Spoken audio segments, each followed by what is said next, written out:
All right, good morning, everybody. Thank you for joining us today. My name is Melissa Sorolla. I'm the Vice President of Corporate Communications and Marketing for CPS Energy. We're going to start with our safety tailboard.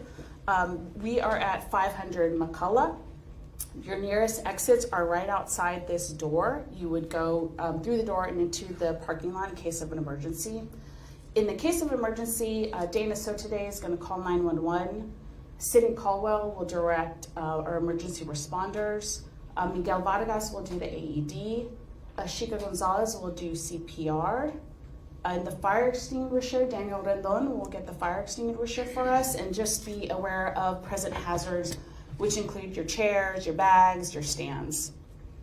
Today you're going to be hearing from our CPS Energy Board Chair, Dr. Francine Romero, our President and CEO, Rudy Garza, our Chief Meteorologist, Brian Alonso, our Vice President of Generation Operations, Rick Urrutia, and our Chief Customer Strategy Officer, Deanna Hardwick. We'll take a few questions afterwards from the podium, and then we'll do interviews on the side, and then we do have Spanish spokespeople too to do Spanish interviews after as well. And I will introduce to you our Board Chair, Dr. Francine Romero, to make some opening remarks. Thank you. Good morning. I'm glad the weather was cooperating with us to make this seem real today. So I want to thank CPS Energy's employees for their efforts to prepare for this upcoming winter. Last month, the leadership team presented their weatherization efforts to the board, and the board has confidence in their ability to offer reliable, resilient service to our customers. CPS Energy will do its part, but I'd like to remind the community of the importance of energy conservation, which helps keep customer bills affordable. I also encourage the community to learn about our Sustainable Tomorrow Energy Plan, or STEP, our energy conservation programs including HVAC tune-ups, home energy assessments, and rebates, which can help in preparation for winter. We encourage both residential and commercial customers to enroll in our winter demand response programs, which provide rebates and financial incentives to those who can serve. And as always, if you are a customer needing assistance with your bill, please call 210-353-2222 to speak to a representative. I will now present our President and CEO, Rudy Garza. Thank you. Well, good morning, and thank you for being here. Thank you, Dr. Romero, for supporting CPS Energy by being here today, and for all the work that our board does to support the work of our employees in this community. We're here today to let our community know that we have completed the necessary maintenance and planning to deliver reliable service to our customers this winter season. The maintenance of our plants is on schedule, and our plants and crews are fully prepared. Before I go on, I want to bring up some members of our crews who work tirelessly to plan our maintenance outages accordingly and winterize our plants so that we're ready for the season. Thank you for the work you do behind the scenes to make sure that we are ready to serve our community as we do season in and season out. So gentlemen, come on up and join me here at the podium. It's always the employees of CPS Energy that are getting our work done, and I really appreciate all the work that all of our employees do, and our footprint has grown. It's not just the employees here in San Antonio, but it's employees of CPS Energy down in Corpus Christi, for plants we own down there, down in Laredo, and then we've acquired some new assets over in the Houston area, and so our partners that manage those assets for us all have to do the same work to ensure that all of our resources are ready for seasons like this. Right before Thanksgiving, we submitted attestations to the Public Utility Commission of Texas and the Railroad Commission of our readiness efforts and compliance for this upcoming winter season. As part of our board-approved and community-led Vision 2027 generation plan, which is this year we have over 11,000 megawatts of generation capacity available to serve our community and then to provide reliability for the entire state of Texas. And I want to thank all of our employees who have worked on these opportunities over the last couple of years to really grow and prepare our community for the needs to come. We also, as I mentioned, acquired 4 plants down in Southeast Texas that added another 1,600 megawatts this year. So we've really been proactive about the work we've done to execute to our Vision 2027 strategy. We've also installed more reclosures operating across our system for this winter season. These smart switches quickly isolate and restore power during outages caused by extreme weather.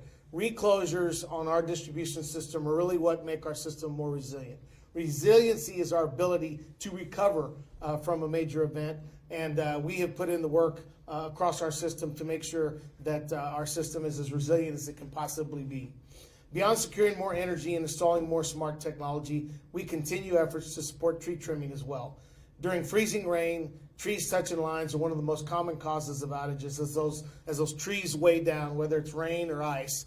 Those trees will come into contact with lines and cause us trouble.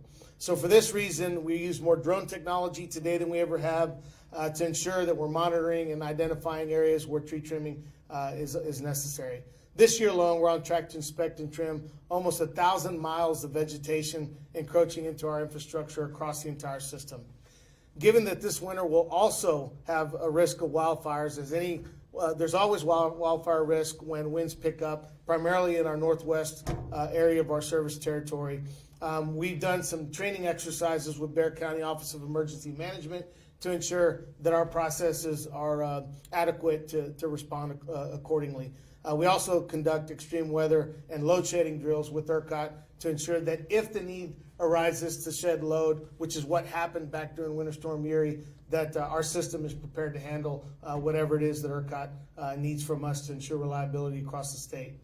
Regarding our gas supply, there's a sufficient supply of gas at delivery points across our city and our power plants. We've done a lot of work over the last 5 years to reinforce the gas supply coming from every major hub across Texas. Companies like Howard Energy that are helping us, with how we move gas across and around San Antonio. We found new partnerships to help ensure that our gas supply is as robust as it needs to be to serve a growing San Antonio. So in closing, we want our community to know that we've done the necessary work to provide service to our community as we head into the winter season.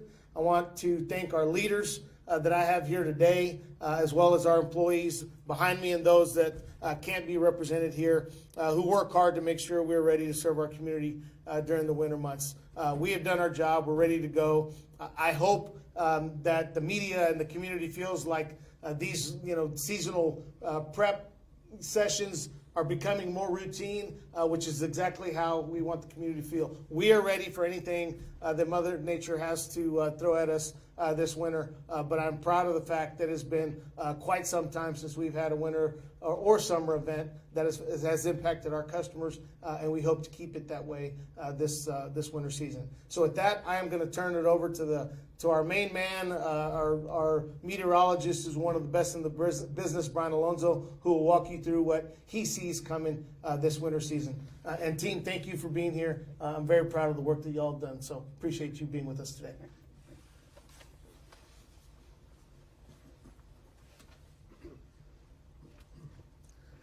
Thank you, Rudy. Good morning, everybody. Of course, today is the first day of meteorological winter, since it is December 1st, and of course, we're already dealing with some cold temperatures across our area, of course, by South Texas standards. So as we go through, just even talking about just this week here, it looks like we'll probably get another reinforcing shot of some colder air as we head in towards the Thursday timeframe, where temperatures aren't going to fluctuate all that much, seeing about a 5-degree difference as far as when low temperature to high temperatures.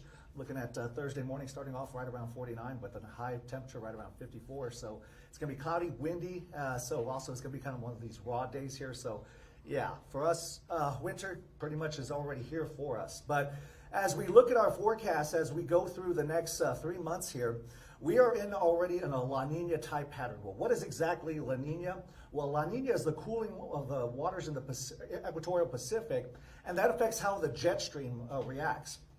The jet stream, pretty much during the winter months for us, stays too far to the north in the northern plains and along near Canada.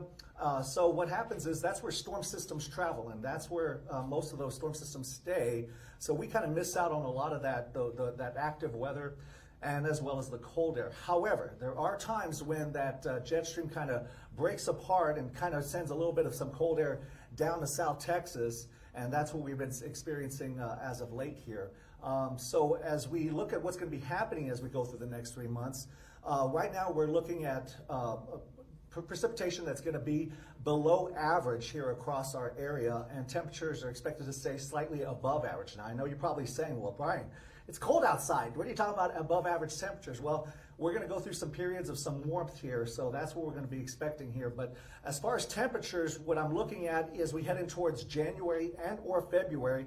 There could be some pieces of some Arctic air that could break off and move into Texas. So that's something I'm going to keep a very close eye on, especially as we get into those months that we really have to watch out for, because some forecasts do call for some below average temperatures. And back to the precipitation here, as Rudy was just mentioning, if we really don't see rain with regularity or good rainfall across the area because of the ongoing drought, the wildfire threat will remain high here. So if we were to get fronts that come in and they're dry fronts, all they do is just increase the wind and lower that relative humidity, you're going to start to see more red flag warnings being issued by the National Weather Service. So that's something that I'm going to be watching for, especially as we go through this upcoming winter season. All right, I'm going to turn it over to Rick Arruti, our Vice President of Generation Operations. Good morning, everyone. Thank you for being here today. First, I'd like to just thank our employees here at CPS Energy. They've done a lot of great work preparing our plants for the winter run season. Without them, it doesn't happen. I'm happy to report that from a operations, maintenance, and central services perspective, we've completed all of our winter preparation activities, and our plants are ready for winter operation. We've, as we typically do, we've used the last 3 months to prepare each plant for this winter run season. This is done through inspections and work that ultimately comply with our PUC requirements, and then our ERCOT certification that's due December the 1st. Our preparation focuses on 3 things: people, process, systems, and equipment. So our people have to have what they need to be successful. We have to spend time making sure that our power plant procedures are relevant and ready for any types of events that occur during this season. And then, of course, our systems and equipment have to be ready as well. And this is where our employees and contractors and teams get together, inspect and routinely repair equipment and ensure they're ready for run. In addition, we continuously enhance our plant's readiness for winter. We do this by implementing improvements such as freeze protection upgrades on our plant systems, the use of permanent and temporary enclosures that protect the systems and equipment from winter weather effects, and other things. But the point is always enhancing, always ensuring that we're doing things to up the ante in our plant's readiness. Again, thank you to all of our employees that have helped us prepare our plants for this winter season. We're ready to go, and now I'm going to turn it over to Deanna Hardwick, our Chief Customer Strategy Officer. Good morning. My name is Deanna Hardwick with CPS Energy, and we know that keeping warm and dealing with the cold weather can feel heavy, especially whenever you have struggles meeting or dealing with your winter bills. And the bottom line is we want the community to know that you're not alone. CPS Energy cares, and we're here to help. We do have a variety of resources here to help you manage your bill. You can call us to see what options that we have available to support you and best fit your needs. You can call us at 210-353-2222 or visit us at cpsenergy.com/assistance. We're also out in the community various times, so visit us online. You can find out where we're at, and it's not just that we're waiting for you to come to us, we're coming out to you.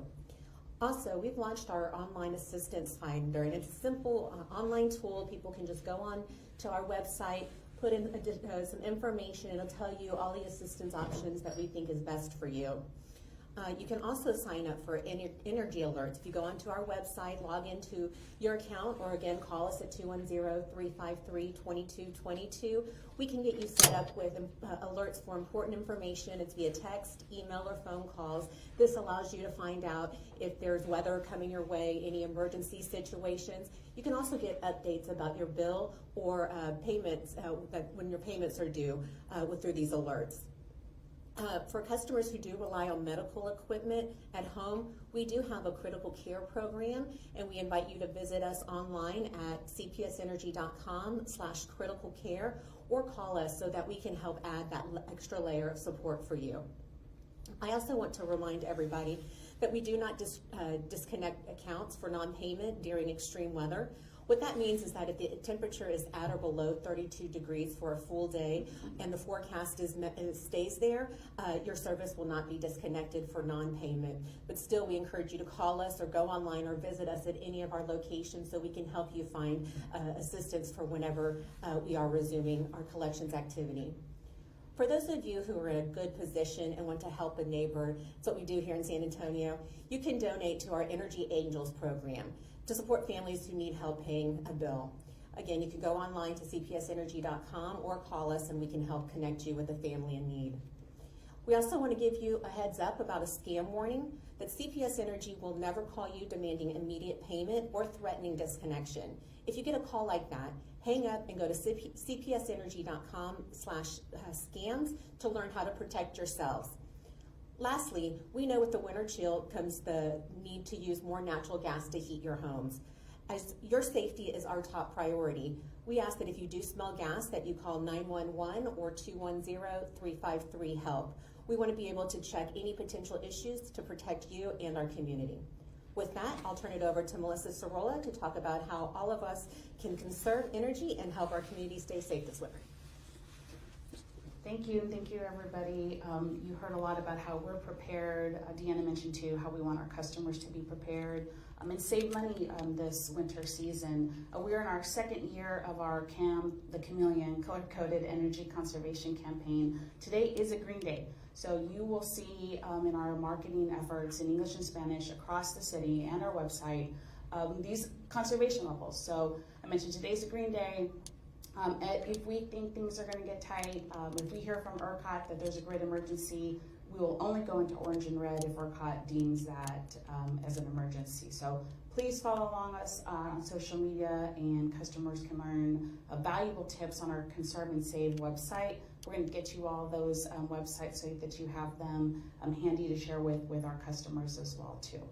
And with that, I'm going to close this out. We'll be able to take a couple of questions. Melody and Miguel, if you can raise your hands, are available to do Spanish language interviews as well. So we'll take your questions now. I'm going to change the mic real quick. Sure. I was just curious, back in February of 21, freeze up. Doesn't look like it's going to happen this winter, but how did things change since then? How much better off are we? Well, number one, we meet regularly with SAWS to make sure that we understand their critical operational needs from us, and so we have all their major pumping stations in San Antonio identified and protected. So they're in a much different situation now than they were back then. We are in the process for those major pumping stations for getting backup generation in place. There's 2 in place out of 9 sites that they're going to be protecting overall, and we're making progress. The legislature a couple of sessions ago now requires them to have backup power like they do of all water systems across the state, and we're helping them, working with them in partnership to get them into compliance with that requirement. But I feel really good that our partnership with SAWS over the last 4 or 5 years now, since Winter Storm Uri, has put them in a much better position than they were in during that time. Is a lot of the infrastructure underground for CPS, or what percentage would you say? Well, I'll tell you, every new substation, every new subdivision that gets built is now is underground. So we were probably 33% underground, 66% overhead. We're probably 60-40 now. So we're getting more underground infrastructure in place, and for normal weather, underground might protect you from, an outage related to trees. But when you have an outage, in an underground system, it takes you a little longer to find it because you can't see it. So there are pros and cons of overhead versus underground infrastructure. Underground infrastructure is also more expensive. So one of the ways that we maintain affordable rates is having a balance. Not every line needs to be undergrounded, but more and more of our system is being undergrounded as we grow. Speaking of rates, do you have any comment on rates? There's been talk. Yeah.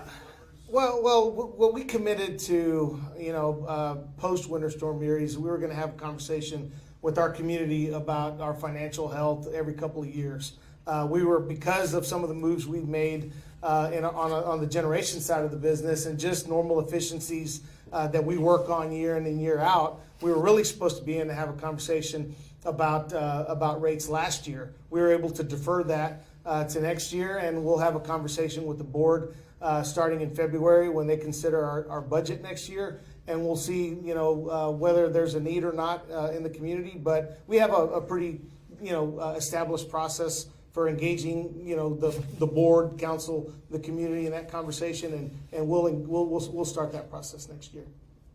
We can do one more question, then we can do side interviews. Yes. Any advice for how folks can save energy and conserve? I know it's hard, especially during the cold. Yeah. But any advice on kind of just the home front? Well, I'll tell you, yesterday was a perfect example in my household. You have to pay attention to your thermostat. And we have a Nest thermostat. A good, 100,000 plus of our customers have thermostats that you can program.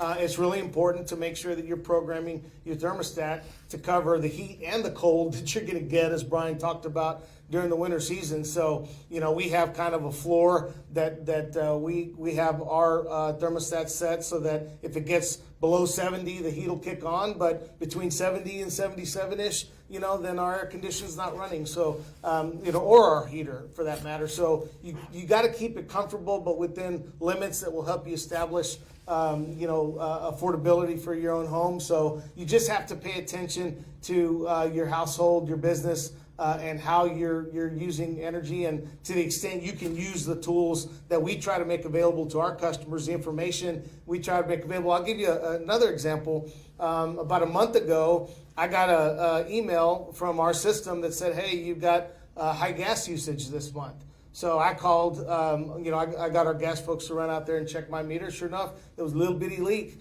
at my meter that was causing, us to lose a little bit of gas. So if you're paying attention to all the information that's available to you as a customer, then you can do the small things that it takes to try to be as efficient as you can be. So I would just encourage our customers to pay attention to your usage at home. If you're not sure, pick up the phone, call 353-2222 and ask us. And if you're not sure, we'll send somebody out to help you figure it out. So this change in the season is a perfect time for you to change out your air conditioning filters and for you to do all your checks on all your major home equipment so that it's operating appropriately and safely. More than anything, it's always good to check if you've got, especially if you've got gas heat. It's always good to check, your gas heating equipment to make sure that it's running properly.